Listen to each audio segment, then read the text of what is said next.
어제 제가 그 대전 충남 통합 소식을 전해드렸는데 이게 이제 국민의힘이 발끈한 모양이에요. 국민의힘에서 이거 당황한 모양입니다.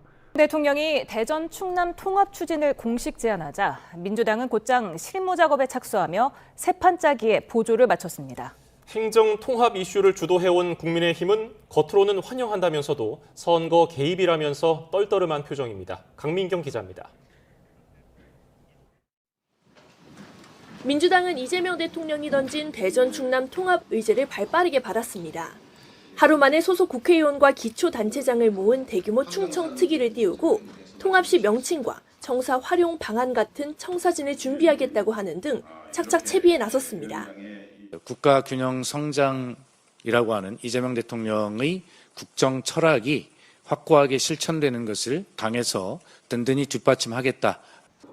내년 1월 특별법 1차 성안을 끝낸 뒤 공청회를 거쳐 2, 3월에는 본회의까지 속전속결로 통과시키겠다는 게 민주당 구상입니다.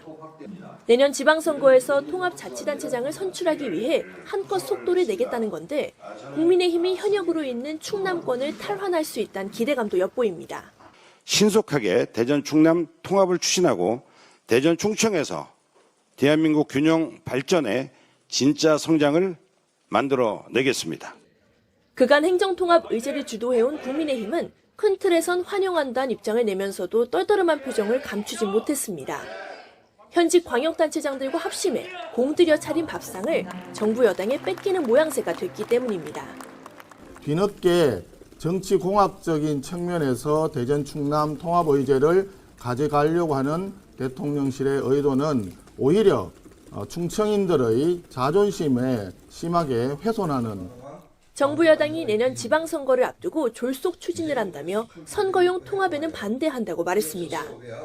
특히 특정 인물을 고려한 정파적 계산 끝에 대통령이 노골적으로 선거에 개입한다고 날을 세웠습니다. 언론에서는 강훈식 비서실장의 지방선거 출마를 염두에 둔 것 아니냐는 관측이 나오고 있습니다. 여야 모두 찬성하는 의제인 만큼 대전 충남 통합은 순풍을 탈 걸로 보입니다. 다만 지방선거 판세를 뒤흔들 대형 이슈라 통합 시기를 두고 이견을 좁힐 수 있을지가 관심입니다. YTN 대전 충남 통합 이슈 관련해가지고 국민의힘 반응을 여러분들이 보셨어요. 아니 지들이 통합하자고 그래가지고 통합을 해준다니까 무슨 선거 개입을 한다고 또 목리를 부리고 있습니다. 그럼 강훈식 비서실장이 출마를 하기 위해서 통합을 한다 뭐 이런 생떼를 쓰고 있는데 저게 과연 도움이 될까요? 저렇게 얘기하는 게 어쨌건 대전 충남 지역에서는 대체적으로 긍정적인 반응이고 본인들도 본인이 앞장서 가지고 뭐 특별법 만들고 국민의힘 쪽에서 추진을 했다라는 걸 아니 뭐 선거야 본인들이 이기면 되는 거 아닙니까? 밤솔님 여러 채널 봅니다만 최평님의 분석과 비평은 타의 추종을 불허하는 것 같습니다. 최자병법 감사합니다. 아니 본인들이 하자고 그래갖고 뭐 해준다고 그러니까 또 그게 싫어? 국민의힘 도와주는 거 아니에요 대통령님이? 그래서 선거 개입인가? 국민의힘 도와주는 거? 근데 아무튼 이재명 대통령님이 진짜 이제 영리하다, 뭐 스마트하다, 뭐 이런 평을 많이 받고 있는데 뭐 정치를 풀어가는 방식도 이전에 대통령들과는 다른 아주 영리한 뭐 정치를 하시는 거죠. 국민의힘 애들이 이게 받을 수도 없고 반대를 할 수도 없는 이런 상황을 만들어 놓고 거기에 이제 강훈식이라는 남자 박원일님도 감사드립니다. 박훈식이라는 확실한 카드를 지금 준비를 해놓고 출격을 대기시켜 놓으니까 국민의힘들이 이걸 받자니 선거에 질 것 같고, 그죠? 대전 충남을 둘 다 뺏기는 것 같고, 안 받자니 앞뒤가 안 맞고, 이러지도 저러지도 못하는 상황을 그야말로 진퇴양난인 거죠. 진퇴양난.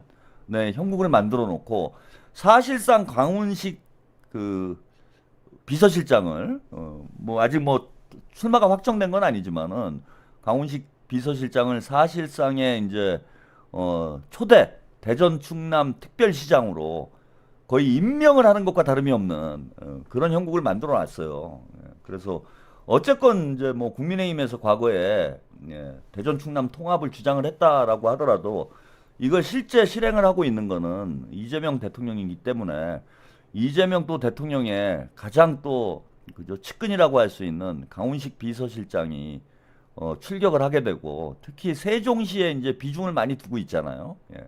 세종시에 이제 에서 국무회의도 진행을 하고, 세종시의 정부 그 청사를 이전하는 문제도, 청와대를 이전하는 문제도 지금 뭐 적극적으로 추진을 하고 있고, 이런 상황이어서 그 대통령님의 가장 가까운 사람이 대전 충남 특별시장이 되게 되면 우리 그 대전 충남 지역 그 유권자들이 큰 지금 덕을 볼 수 있는 그런 상황이 되어 있어요. 그래서 정신이 이제 조금이라도 있는 사람이라면 충남 지역 유권자들은, 대전 충남 유권자들은 강훈식을 찍을 수밖에 없는 상황을 만들어 놓은 거예요, 지금. 강훈식 비서실장을 투표를 안 하면 바본 거지. 강훈식 비서실장이 그죠? 시장이, 초대 시장이 돼야 대전 충남 특별시가 더 탄력을 받아서 발전을 할 수 있는 길이 열릴 수밖에 없는, 게다가 뭐 대통령 임기가 4년 이상 남아 있는 상황이잖아요. 내년 지방선거 때 이제 4년 정도가 남아 있는 상황이기 때문에 대통령 덕을 보려면 강훈식을 찍지 않을 수가 없는 상황이 돼버린 거예요. 그러니까 이제 국민의힘 입장에서 보면 아주 미칠 노릇인 거죠. 이러지도 저러지도 못하는. 그리고 사실상 지방선거 두 곳을 일단 이겨놓고 시작을 하는 겁니다, 우리가. 뭐 무조건 이긴다라고 뭐 자신할 수는 없겠지만은 지금 분위기 보면은 강훈식 실장이 나오면 무조건 당선이에요. 전 상당한 표차가 벌어지지 않겠나 이렇게 보고 있는데, 대통령께서 아주 절묘한 한 수로 지방선거 전에 통합을 하겠다라는 이 한 수로 대전 충남은 우리가 이기고 시작하는 선거가 됐다. 근데 대전 충남이 뭐 이른바 캐스팅 보트 지역이라고 하잖아요. 캐스팅 보터 역할을 계속 해왔잖아. 충청권이. 근데 충청권에서 두 곳을 이기고 승리를 하면 수도권에도 영향이 저는 크다고 봅니다. 수도권 선거 결과에도 영향을 주는 거죠. 그래서 대전 충남 지역에서 압도적으로 우리가 승리를 하게 되면은 뭐 서울, 경기, 인천, 특히 인천 지역에 뭐 그 충청 출신 분들이 많다고 그러더라고요. 근데 어쨌건 간에 그 한화 이글스가 서울에만 와도 뭐 10,000원이 되잖아요. 매진이 되는 그런 상황이기 때문에 서울 지역에서 이제 생활하시는 충청권 유권자들한테도 영향을 줄 수밖에 없습니다. 대전 충남 지역 선거 결과가. 그러면 서울 선거에도 이제 시너지가 나게 되는 거죠. 그럼 지금 보면은 저는 이재명 대통령님이 진짜 정치 천재다라는 얘기가 이제는 과언은 아닌 것 같아요.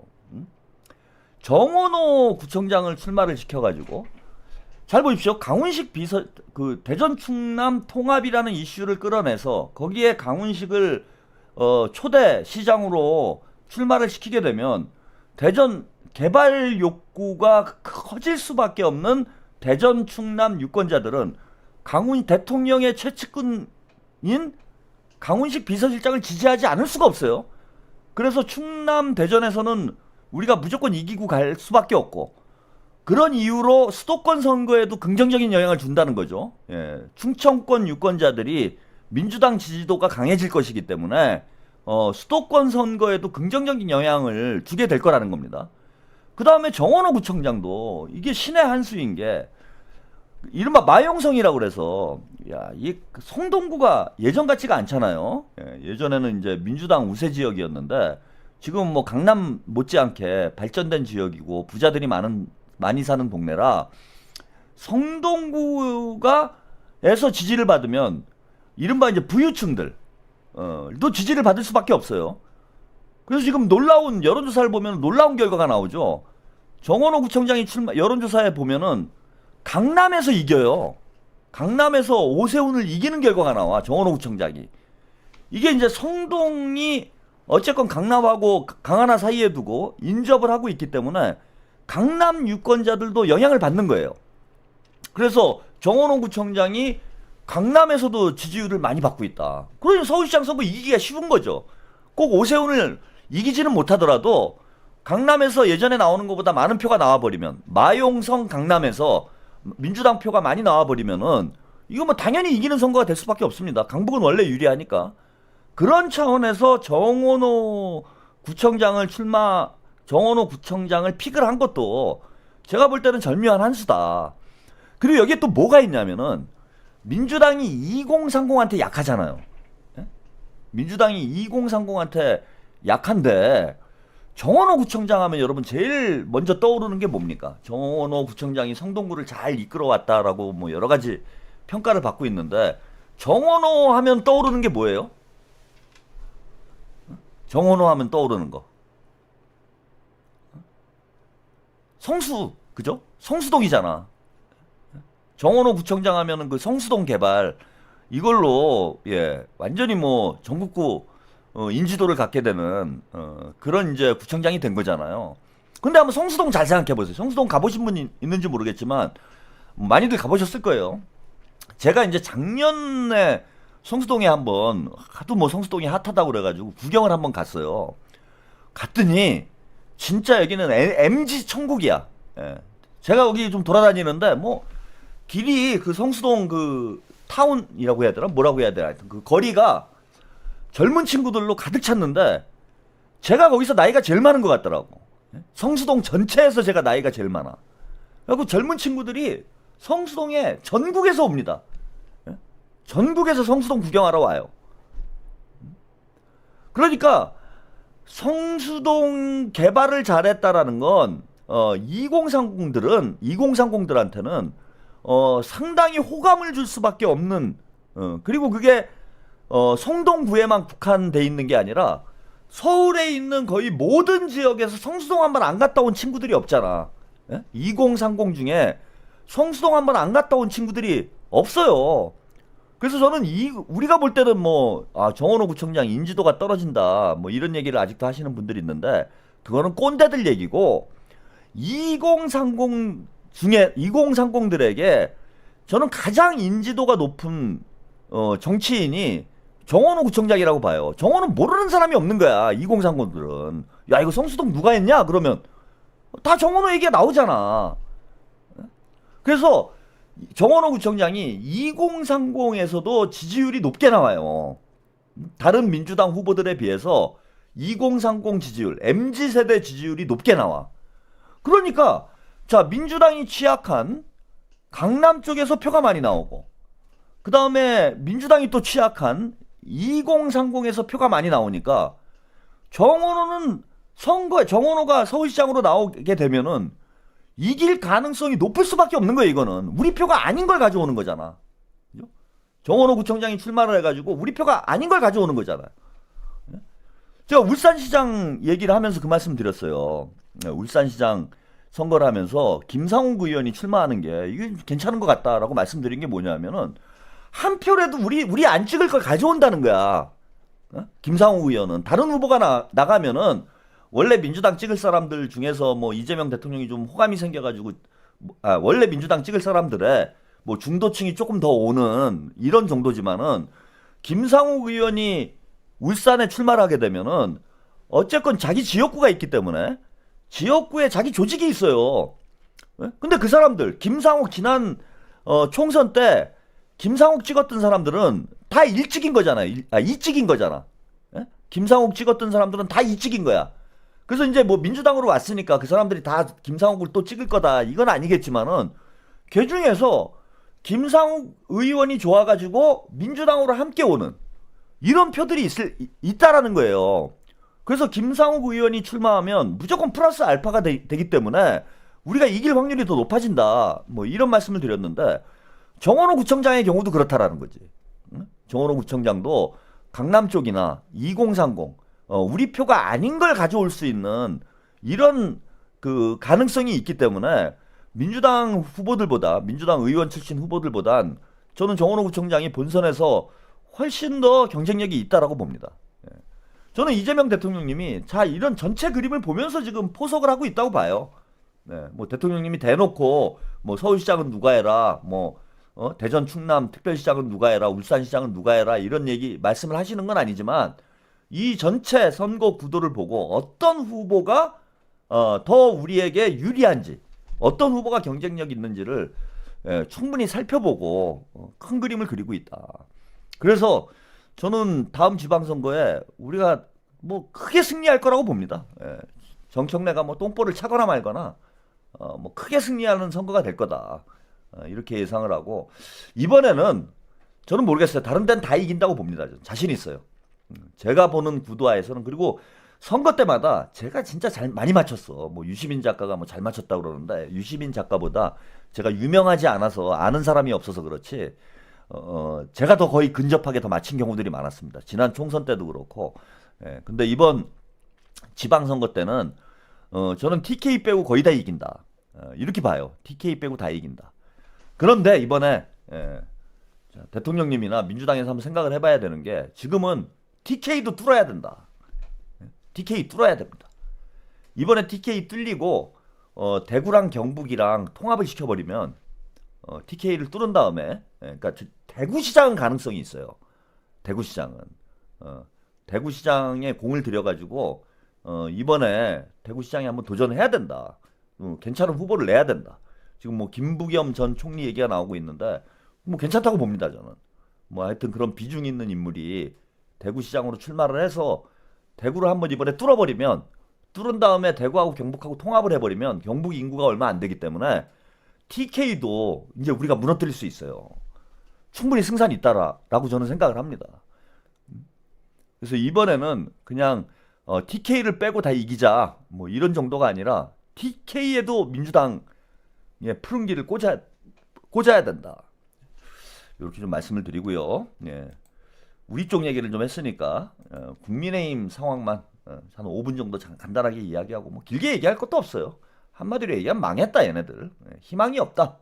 이 정도로 정리를 해드릴 수 있을 것 같습니다. 국민의힘 얘기 조금 하고 가겠습니다. 대표적인 보수 논객 조갑제닷컴 대표는 장동혁 지도부가 윤석열 전 대통령과 절연하지 못하고 있다며 강하게 비판했습니다. 1년 전부터 이 국힘당은 윤석열과 헤어지지 못하면은 결국 극우화할 것이다. 그런 얘기 하셨죠. 이걸로 끝내는 게 아니다. 컬트화한다. 극우 컬트다. 그런 세력이 107명의 이 얌전한 국회의원들을 끌고 또 상당수 문제 있는 당원들 지지를 받아가면서 지금 당권을 잡았는데 쉽게 말하면 이게 윤석열 잔존 세력이거든. 윤석열 잔존 세력이 지금 하이제킹한 겁니다. 그러면서 조 대표는 전날 김문수 전 국민의힘 대선 후보와 한동훈 전 대표가 만난 사실에 주목했습니다. 두 사람이 당내 체제 변화를 일으킨다면 장동혁 지도부는 무너지고 비대위 체제까지 갈 수 있다는 겁니다. 김문수 전 장관이 한 몇 달 동안 고민하다가 이래서는 안 되겠다라고 생각한 게 아니냐 하는 그런 느낌을 받아요. 구체적으로는 장동혁 체제를 와해시킬 수 있는 힘이 있죠. 와해시킬 수 있는. 그러니까 바꿔야죠. 바꿔가지고 뭐 비대위로 가든지 뭐 이렇게 해야지. 장동혁 지도부는 싸울 줄 모른다며 그러기에 외부가 아닌 당 내부와 싸움을 하고 있다고도 했습니다. 국민의힘 당무감사위원회가 최근 당 내부 비판을 이유로 김종혁 전 최고위원의 중징계를 권고한 것을 지적한 겁니다. 징계받아야 할 사람이 지금 징계를 지휘하고 있는 거 아닙니까? 윤석열의 불법 계엄을 비호하고 부정선거 음모론을 주장하는 사람은 그 당헌 위반자라고요. 그 세력이 지금 김종혁 전 최고위원을 징계 대상으로 삼은 것 아닙니까? 그러니까 제가 이런 농담을 합니다. 알코올 중독자가 음주 단속하는 것 같다고. 인터뷰를 여러분들이 들어보셨는데 일단 장동혁이는 이제 한동훈이를 제끼려고 지금 뭐 애를 쓰고 있는 거죠. 예. 그런데 지금 김문수가 한동훈의 손을 들어주면서 뭐 며칠 전에 지난주죠. 예. 지난주에 김문수와 한동훈이 만났습니다. 그러면서 이대로 가서는 안 되겠다. 뭐 이런 얘기를 하면서 한동훈의 손을 들어줬어요. 이렇게 되면은 비대위로 갈 가능성이 있는 거죠. 그래서 장동혁 체제를 이제 무너뜨릴 수 있다.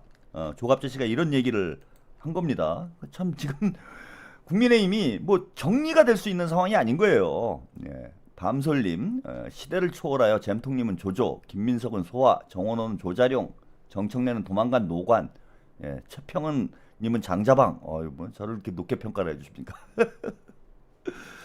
자, 근데 오늘 이제 장동혁이 좀 태도를 바꿨죠. 예, 계엄 결과에 책임져야 이제는 변해야 할 시점 뭐 이렇게 얘기를 하면서 예, 그 장동혁이 일단은 꼬리를 내리는 모양새인데 제가 볼 때는 국민의힘은 지금 분열될 가능성이 100%라고 봐요. 예. 장동혁은 태극기 부대하고 손절하면은 진짜 빈 껍데기나 다름이 없는 상황이고 지금 태극기 부대 윤어게인 쪽에서는 한동훈이를 배신자라고 욕을 하고 있는 상황이고 한동훈이를 공천을 주는 순간 장동혁은 완전히 자기 지지 기반이 허물어질 수밖에 없는 상황이에요.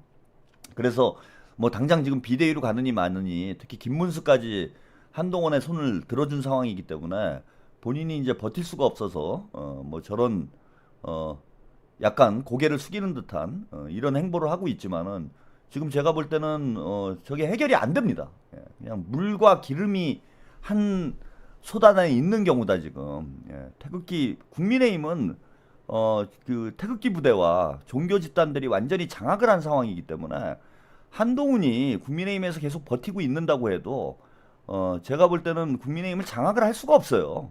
한동훈은 국민의힘에서 크기가 어렵다. 그래서 결국은 공천을 안 주는 방식, 저건 뭐 좀 시간을 끌기 위해서 장동혁이 쇼를 하고 있는 것이고 결국 한동훈이를 아마 징계를 하든지 아니면 공천을 안 주는 방식으로 한동훈을 고립시키는 방향으로 가지 않겠나. 저는 뭐 그렇게 예측이 됩니다. 그렇게 보면은 예, 한동훈은 이제 국민의힘에서는 발을 붙이기가 어려운 상황이 되는 거죠.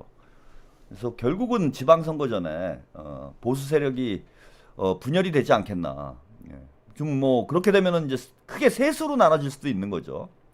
국민의힘과 한동훈 신당과 그 다음에 개혁신당 이렇게 세 수로 나눠질 수 있고 뭐 세 수로 나눠지게 되면 쟤네들이 전혀 승산이 없기 때문에 한동훈과 이준석이 붙을 가능성 혹은 또 이준석과 장동혁이 붙을 가능성 뭐 이럴 가능성들은 좀 남아있지 않겠나 이렇게 생각이 드는데 어쨌건 둘로 나눠질 수밖에 없는 저는 그런 구도가 될 상황이 크고 지금 쟤네들이 이길 수 있는 곳이 예, TK밖에 없어요 지금.